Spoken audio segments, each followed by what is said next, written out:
여호수아 7장 1절로 6절까지 말씀 저와 여러분 한 절씩 교독하겠습니다. 이스라엘 자손들이 온전히 바친 물건으로 말미암아 범죄하였으니 이는 유다 지파 세라의 증손 삽디의 손자 갈미의 아들 아간이 온전히 바친 물건을 가졌음이라.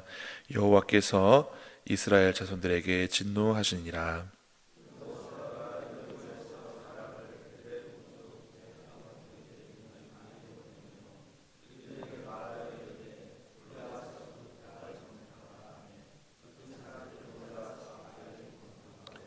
여호수아에게로 돌아와 그에게 이르되 백성을 다 올라가게 하지 말고 2-3천 명만 올라가서 아이를 치게 하소서.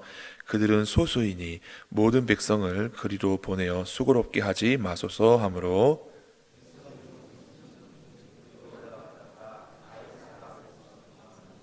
아이 사람이 그들을 36명쯤 쳐 죽이고 성문 앞에서부터 스바림까지 쫓아가 내려가는 비탈에서 쳤으므로 백성의 마음이 녹아 물같이 된지라. 여호수아가 옷을 찢고 이스라엘 장로들과 함께 여호와의 궤 앞에서 땅에 엎드려 머리에 티끌을 뒤집어 쓰고 저물도록 있다가. 아멘. 제가 주보를 만들면서 깜짝 놀랐습니다. 벌써 1년의 절반이 지났습니다. 1년이 52주니까 이제 주보 22장 만들어야지 1년이 가지 않습니까? 그런데 26주가 지나서 이제 27주를 바라보는 절반이 넘어가는 분기점에 있었습니다. 그리고 잠깐 뒤를 돌아봤습니다. 올 한 해 열심히 달려왔는가? 남은 절반도 열심히 달려갈 수 있을까? 이런 생각이 들었습니다.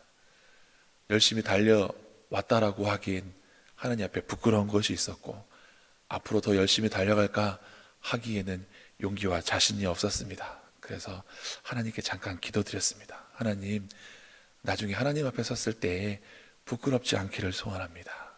또 하나님 주신 능력으로 달려가기를 원합니다. 저에게 힘을 주시고 능력 주시고 지혜 주시옵소서.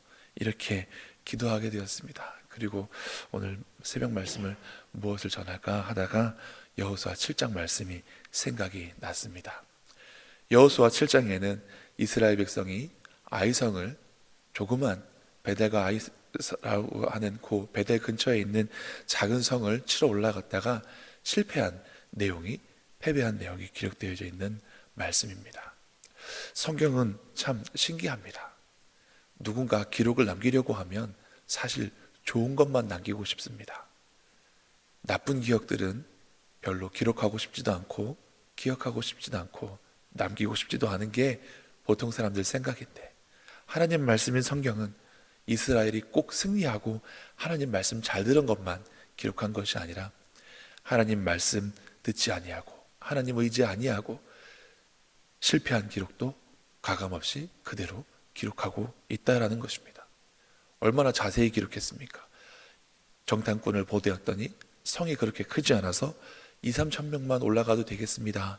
우리가 다 수고롭게 할 필요가 없겠습니다. 이 정탐의 내용도 기록이 되어 있고, 그 말을 듣고 3,000명쯤 갔다가 36명쯤 죽었는데 어디까지 내려오면서 아이성 사람들이 쫓아왔다. 이렇게 구체적으로 사실이 기록이 되어 있는 것을 볼 수 있습니다. 그냥 간단하게 3,000명쯤 갔다가 패배하였다, 아니면 얼마 안 죽었다, 이렇게 써도 될 것을 성경은 좋은 것이나 나쁜 것이나 이렇게 자세히 기록하고 있다라는 것입니다.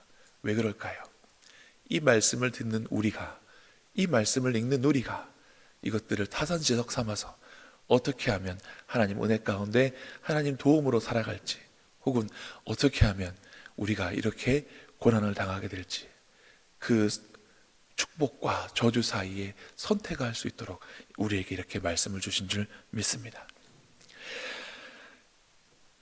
이렇게 아이성에는 패배했지만 바로 앞장에 여호수아 6장에서는 이스라엘 백성이 여리고성에 전쟁했을 때 승리했던 기록이 나와 있습니다. 그런데 이 요단강 건너편 가나안 땅 첫 성인 여리고성을 이기려고 할 때 이 방법이 사실은 사람의 방법으로는 잘 이해가 되지 않습니다. 먼저는 그들이 전쟁에 앞서서 길갈에서 할례를 행하였습니다. 할례를 행한다는 것은 성인의 남성의 성기에 있는 표피를 배열하는 그런 행위입니다. 이것이 얼마나 위험한가. 창세기 34장에 보면 야곱의 12아들 말고 딸이 하나 있었습니다. 디나가 세겜 사람에게 강간을 당합니다. 그런데 시므온과 레위가 어떻게 하였는가? 세겜 사람에게 우리 딸을, 우리 여동생을 할례 받지 못한 사람에게 넘겨줄 수 없으니 당신들이 할례를 행하면 우리 여동생을 주겠다라고 말합니다. 그래서 이 세겜 사람들이 그래, 우리가 할례를 행하고 저희 여인을 취하면 야곱이 여기에 거주할 것이고 야곱의 소유가 다 나중엔 우리의 것이 될 것이니 우리가 다 같이 할례를 받읍시다 하고 세겜 사람들이 할례를 받아서 몸이 불편할 때에 야곱의 두 아들 시므온과 레위가 가서 그 지방 사람들, 남자들을 다 죽여버립니다. 그러니 이 할례를 행한다는 것이 전투력, 싸움을 힘과 의지에 얼마나 감점이 되는지, 피해가 되는지 잘 알 수 있지 않습니까? 그런데 이스라엘 백성들은 요단강을 건너와서 적군 앞에서 이렇게 할례를 행합니다. 인간적인 방법으로는, 인간적인 생각으로는 손해볼 짓을 하는 것 같아 미련해 보입니다. 그러나 그것이 하나님의 뜻이었기에 이스라엘 백성이 순종하였습니다. 또한 여리고성을 함락하는 방법은 또 어땠습니까? 무기를 준비하지 않았습니다. 제사장들과 양강나팔과 법궤를 들고 이스라엘 백성이 6일 동안 하루에 한 바퀴씩 성을 아무 소리도 내지 말고 돌게 하였습니다. 만약에 말을 하라고 했다면, 그리고 그 가운데 제가 속해 있었다면 아마 저는 불평하였을 것입니다. 뭐야, 이런다고 정말 싸움에서 이기겠어? 하나님은 도대체 어떤 방법으로 우리를 이기게 하시려고 하는 걸까? 날씨는 왜 이렇게 더워? 여리고성이 둘레가 대략 한 20km가 넘는 성읍입니다. 그러니까 성의 공격을 받지 않고 좀 더 떨어져서 한 바퀴를 돈다고 하면 적어도 성인 남성 1시간에 4km 걷는다고 하니까 최소한 6시간에서 8시간, 10시간을 걸었어야 할 것입니다. 그리고 떼약 뺏어서 하루 종일 걷는다고 하면 결코 쉬운 일은 아니었을 것입니다. 물론 피 흘리면서 위험을 무릅쓰고 전쟁에 나가는 것보단 안전한 방법이라고 할 수 있겠지만 전혀 쉬운 방법도 아니었고 전혀 편한 방법이라고 할 수도 없었을 것입니다. 그런데 이스라엘 백성들은 그 말을 다 순종합니다. 더군다나 마지막 날에는 7바퀴를 돌라고 했으니 그게 얼마나 힘들었겠습니까? 하루에 한 바퀴씩 돌았던 것도 피곤했을 텐데 마지막 날 7바퀴를 돌려고 하면 정말 이른 새벽부터 밤늦게까지 돌았을지도 모르겠다는 생각이 들었습니다. 그런데 어떻습니까? 결국 하나님을 의지한 방법대로 했을 때 성이 무너졌습니다. 우리는 이렇게 생각하고 성경에 그랬나 보다 하겠지만 성서학자들은 가서 파헤치는 것을 제가 다큐멘터리를 통해서 보았습니다. 여리고성이 무너졌고 또 여리고성이 무너질 때 라합의 집은 안전하였다라고 성경에 기록하고 있지 않습니까? 성서 고고학자들이 정말 여리고성 무너진 유적들을 파헤칩니다. 그랬더니 성경 말씀대로 성에 무너진 부분이 발견되었고 다 무너진 것이 아니라 성곽에 붙어있는 일부분이 남아있는 유적을 발견하였다라고 방송에 고고학자들이 가서 연구한 것들이 다큐멘터리로 기록된 것을 보았습니다. 보지 않고 믿는 사람이 더 복된 줄 믿습니다. 그래도 또 그렇게 가서 조사하는 사람이 있는 게 참 신기하고 감사할 따름입니다. 이렇게 하나님의 말씀을 순종하고 하나님의 방법으로 살아갔을 때는 이스라엘 백성에게 승리가 주어졌습니다. 그리고 작은 보잘것없는 아이성을 그들이 보았을 땐 이미 그들의 마음이 교만해졌습니다. 그리고 또한 하나님께서 여리고성을 치라고 하셨을 때는 그 안에 있는 것들을 다 멸하고 아무것도 살려두지 말고 다만 은금은 여호와의 전에 쓸 기물에 필요하니 그것을 하나님께 영광을 돌리는 것으로, 이 전쟁의 승리를 하나님께 영광을 돌리는 것으로 은금을 남겨서 하나님께 돌리도록 하였습니다. 그런데 오늘 본문 7장 1절에 보니 아간이 그렇게 하지 못했습니다. 함께 읽겠습니다. 이스라엘 자손이 온전히 바친 물건으로 말미암아 범죄하였으니 이는 유다 지파 세라의 증손 삽디의 손자 갈미의 아들 아간이 온전히 바친 물건을 가졌습니다. 여호와께서 이스라엘 자손들에게 진노하시니라. 아멘. 만약에 아간 말고 다른 사람도 하나님께 드릴 물건을 취하여서 몰래 감추었다면 성경에 그 사람들의 이름도 기록하였을 것이라고 저는 믿습니다. 이게 참으로 감사한 건지 안타까우신 것인지 이스라엘 수많은 사람들 중에 딱 한 사람이 범죄하였습니다. 하나님께 드릴 것 중에 자기의 것을 빼앗아서 숨겨서 감췄습니다. 그런데 이 일로 말미암아 하나님께서 말씀하시지 않게 되었습니다.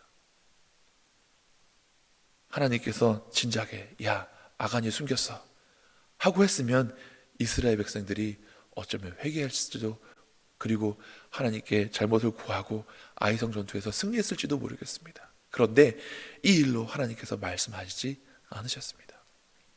여리고 성을 때는 구체적으로 어떻게 할 것을 가르치셨던 하나님께서 이 일로 인하여서 한 사람의 범죄함으로 인하여서 말씀하시지 않게 되었습니다. 하나님이 말씀하시지 않는다고 우리가 묻지 않는 것은 또한 미련한 짓입니다. 하나님이 말씀하시지 않는다고 하여서 여호수아가 묻지 않은 것도 잘못인 것입니다. 그러나 이번에도 똑같이 정탐꾼을 보내고 그들의 말을 듣고 대중 싸움에 나갔습니다. 전쟁에 패배했습니다. 잠언 3장 5, 6절에 이런 말씀이 있습니다. 너는 마음을 다하여 여호와를 신뢰하고 내 명철을 의지하지 말라. 너는 범사에 그를 인정하라.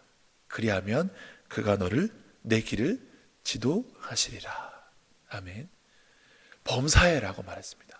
크고 중요한 일에만 우리가 기도하고 간절히 바라는 것이 아니라 작은 일에도 우리가 하나님을 찾고 의지해야 하는 것입니다.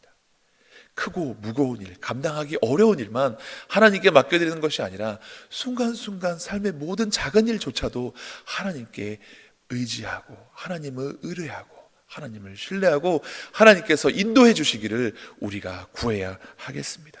그러면 하나님께서 우리의 길을 지도하시는 것입니다. 이를 통하여서 우리가 깨닫는 것이 한 가지 있어야 합니다. 그것은 바로 우리가 모든 순간마다 일의 경중과 크고 작음을 떠나 하나님을 의뢰하고 하나님을 의지하는 것입니다. 이것이 최선을 다하는 사람의 자세입니다. 최선을 다하는 사람은 진인사 대천명, 내가 최선을 다하고 하늘의 뜻을 기다린다, 이것이 아니라 최선을 다하는 신앙인은 일의 시작부터 하나님께 의지하며 기도합니다. 제가 학생부를 교육부를 할 때는 아이들에게 말합니다. 얘들아, 공부 시작할 때 하나님한테 지혜를 달라고, 집중할 수 있게 해달라고, 잘 들을 수 있는 경청하는 자세를 달라고 기도하자. 시험 볼 때는 실수하지 않도록, 공부했던 것 잘 기억나도록 기도하자. 시험을 본 다음에 기도하는 것이 아니라 공부할 때 시험을 시작하기 전에 하나님께 기도하는 것이 맞는 것입니다. 사업을 하든 살림을 하든 무엇을 하든 하루 시작할 때 이렇게 새벽에 나와서 기도하는 여러분들이 복된 사람인 줄 믿으시기 바랍니다. 하나님을 의지하며 나가기 바랍니다. 그리고 이렇게 하나님을 의지하는 것은 겸손함의 자세입니다. 나의 생각과 나의 뜻을 하나님 앞에 주장하고 내 맘대로 하겠습니다 라고 하는 것이 아니라 주여 말씀하옵소서, 주의 종이 듣겠습니다. 사무엘과 같이 엘리가 가르쳐준 방법대로 내 방법과 내 생각 내려놓고 하나님 방법과 하나님 뜻대로 하게 하여 주시옵소서. 이렇게 우리가 기도해야 하는 것입니다. 우리를 다 수고롭게 할 것이 아니라 2, 3천 병만 가게 하십시오. 이것이 얼마나 교만한 생각입니까? 작은 일이라고 하찮게 여기는 것이 아니라 이것이 교만에서부터 왔기 때문에 우리는 겸손한 마음으로 오늘 우리에게 주어진 일들을 감당해야 하겠습니다. 그리고 한 사람이라도 한순간이라도 딴 생각을 품어서는 안 되는 것입니다. 이스라엘 백성 많은 사람들 중에 아간 한 사람의 범죄함 얼마나 보잘것없고 얼마나 하찮습니까? 그러나 하나님께서는 그 하나까지도 보시는 것입니다. 여러분, 살인이나 간음같이 크고 무거운 죄만 죄가 아니라 거짓말하는 것, 이웃의 것을 탐내는 것도 죄입니다. 살인하지 말라고 하신 분이 거짓말하지 말라고 하셨고 탐내지 말라고 하셨습니다. 그러니 우리가 나 이웃의 것을 탐내고 거짓말하면 하나님의 법을 다 어기게 되는 것이 됩니다. 작은 것이라도 우리는 하찮게 여겨서는 되는 것이 아닙니다. 우리 교회가 한 마음 한 뜻이 되어야 될 줄로 믿습니다. 다른 마음을 품고 다른 생각을 품는 사람이 있으면 우리가 함께 믿음으로써 권면하고 하나가 되고, 그래서 하나님께 온전히 나아가야 될 줄로 믿습니다. 그리스도는 교회의 머리시고 교회는 그리스도의 몸인 줄 믿으시기 바랍니다. 그래서 우리가 각자 다 모두 예수님께 연결되어 있기에 우리는 한 마음, 한 생각, 같은 성령 안에서 한 마음으로 나아가야 될 것입니다. 이렇게 범사의 하나님을 의지하고 겸손히 하나님을 의지하며 모두가 한 마음을 품고 믿음으로 나아가는 것, 이것이 우리의 삶에서 최선을 다하는 방법인 줄 알고 여호수아 성과 같은 늘 승리하는 믿음의 영적 싸움에서 이기시는 저와 여러분 되시기를, 그리고 아이성과 같은 교만한 마음과 거만한 마음으로 하나님을 의지하지 못하여서 실패하는 일이 없으시기를 간절히 바랍니다. 기도하시겠습니다. 하나님, 우리가 하루를 시작하며 하나님 앞에 나와 기도하고 하나님을 의뢰하고 신뢰하게 하시니 감사를 드립니다. 하나님, 우리 앞에 여리고성과 같이 큰 일이든지 아이성과 같이 작은 일이든지 하나님을 의지하게 하여 주옵시고 내 명체를 의지하지 말게 하여 주시옵소서. 하나님, 언제나 최선을 다하는 사람들이 되게 하여 주시옵소서. 하나님을 의지함으로 하나님 뜻대로 열심을 다하는 저희들 되게 하여 주옵시고 하나님 앞에 섰을 때 잘했다 충성된 종아 하고 칭찬받는 저희들 되게 하여 주시옵소서. 오늘도 삶의 모든 순간순간마다 하나님께서 함께 하시고 인도하시며 보호하실 줄 믿사오며 이 모든 말씀 예수님 이름으로 기도드리옵나이다. 아멘.